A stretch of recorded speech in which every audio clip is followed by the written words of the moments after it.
In this video, I'm going to break down communication strategies that I've used in order to more effectively communicate with my Turo and rental guests. This has resulted in less time wasted that me or my team have to spend communicating with guests directly. It's resulted in better reviews because it makes the guest feel as though the process is simple and easy to understand, and it just makes my life easier. Now, if you're interested in learning about Turo, car sharing, or direct rentals, and all of the tips and tricks that I've learned over the last 8 years, I do have a course called the Car Sharing Masterclass. We just recently released our 3.0 version, and you can use the code OFFER99 to get $99 off. The link is down in the description below. Communication is one of the cornerstones of any business, and Turo and car sharing is no different. Ensuring that your guest understands the expectations and instructions while not being overbearing with your messages, and fostering a customer service-centric approach to all of your communication in order to get more 5 stars. It's a delicate and quite frankly a tricky balance. And the fact that Turo now forces Turo hosts to basically beg for reviews, well, it makes it even harder. And over the last year or so, I have been hyper-focused on how I can hone in my communication skills and how I can communicate better with my guests in order to provide a superior experience. And one of the things that I have learned is incredibly important is trying to simplify what you're trying to say. There are 2 mantras that I repeat to myself all of the time, and both of them relate to this. You confuse, you lose, and make it so easy to understand that a 5th grader could get it.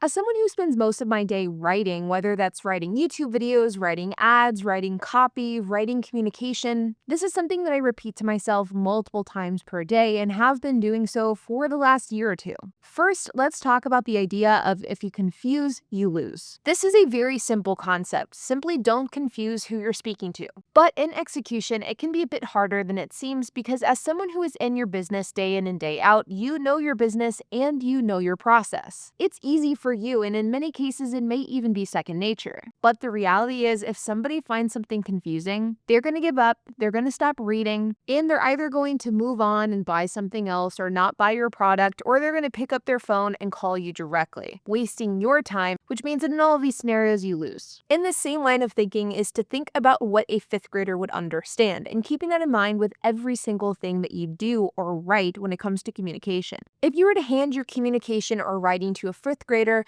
would they understand what you're trying to say? This means keeping your writing short, broken up so that the eye follows the reading more easily, and even using things like emojis or bullet points to break up different thoughts. All of these things can play in your favor to streamline and make your communication easier to digest. On a different but similar topic is something that not only do I catch myself doing, but I see this all of the time, whether it's in writing on websites, in ad copy, in customer communications, and that is simply writing far too much. This is whenever you are presented with a giant word salad, and what ends up happening more often than not whenever there is a ton of words on your screen, well, you don't read it. Saying more doesn't mean you're doing more, nor does it mean that you're doing it better. And there is an art to doing more with saying less. Cutting out the fat, if you will. This can be done by cutting out filler words, cutting out things that maybe you think the guest needs to know, but maybe it actually goes without saying. Or maybe you can rephrase it in a smaller and easy to understand way. For example, these are 2 messages we use for guests. One is our old messages and the other is our current. This is what we send out to guests the moment that they book one of our cars. You can see that the before text was a bit jumbled together, so it was hard to decipher the information if you're just skimming it, which a lot of guests do. We also had information about remote key exchanges, which for a long time we would explicitly tell guests in our trip messages that we do remote key exchanges, thus to set some sort of expectation.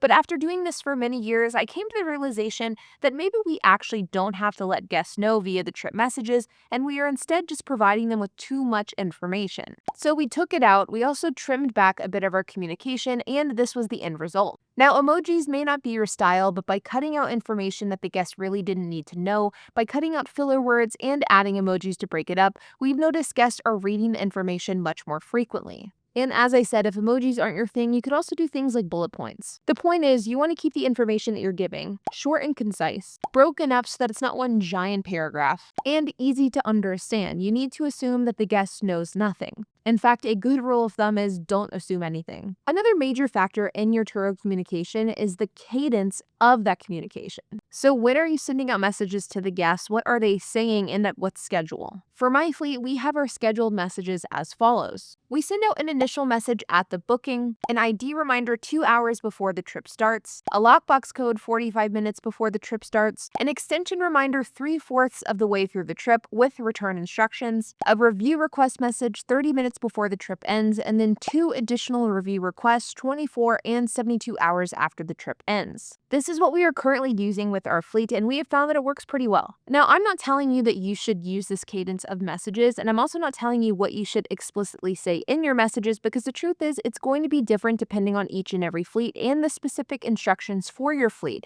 But what I am saying is that whenever it comes to guest communication, this is something that you absolutely should test. For example, we used to send a mid-trip check-in, and we also sent a review request 3 hours after the trip ends instead of 24 hours after. And we came to realize that with this cadence, guests felt like we were messaging them too frequently. So we scaled back. We also used to send a separate message specifically giving instructions on how to find the lockbox, because we found that there were a lot of guests who would message us saying, "Hey, I can't find the lockbox." So our solution was to send them an entirely different message on how they can find the lockbox if they're having problems. But then we realized that having a standalone message specifically for those people who can't find the lockbox isn't going to apply to every renter, and it's going to bog down their inbox. And so instead, we sat down and figured out how we could more clearly state where the lockbox is in the initial message.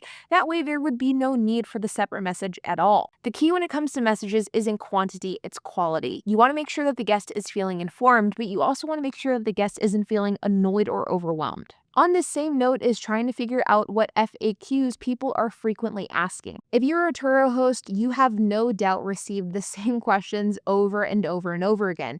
Things like, hey, can I return early? Can you deliver the car? What type of gas does it take? Figuring out how to answer these questions either in the FAQ section of the app or through trip messages, it'll save you a ton of time responding to these messages individually. And last but not least, and this is probably one of my biggest hacks when it comes to communication, is to always have a partner. My dad taught me this many years ago, and I've been doing this in business for about a decade now. But in business, even if you are a solo entrepreneur, you should always say that you have a partner. This is easy for me now because I actually do have a business partner in the form of my husband, but when applicable, I have historically mentioned partners whenever I'm talking to customers, even whenever one didn't exist. Let's say, for example, that a customer calls you with a specific request and you aren't really sure what you want to answer.